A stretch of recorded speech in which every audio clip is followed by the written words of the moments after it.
Bir də burada bir dənə yaddaş mövzusuna toxundunuz.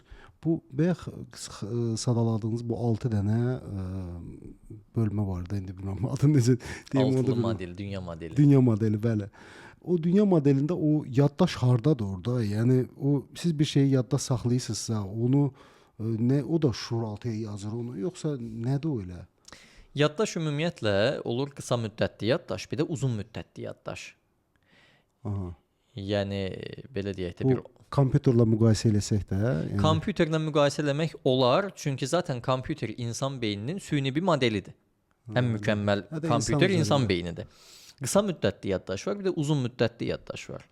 Mən məsələn Dünya Yaddaş Federasiyasının üzvüyəm bu arada. Bəli, Yəni bəli, Dünya bəli. Yaddaş Olimpiadaları Federasiyasının üzvü olaraq 2014-cü ildən bəri aktiv olaraq yaddaş olimpiadalarında iştirak eləmişəm. Yəni biz yaddaş olimpiadalarında yüzlərlə, minlərlə rəqəmi düzgün ardıcıllıqla yadda saxlayırıq, qalıcı bir şəkildə. Və bəzən insanlarda sual yaranır ki, bu yəqin fitri bir istedaddır. Xeyr, bu öyrənilə bilən bir bacarıqdır. Mən də bunu sonradan öyrənmişəm, hansı ki, indi də bunu öyrədirəm başqa insanlara necə eləyə biləcəklərini. Yaddaş altılı dünya modelində bir yerdə olmaq məcburiyyətində deyil. Yəni yaddaş həyatımızın hər sahəsində var.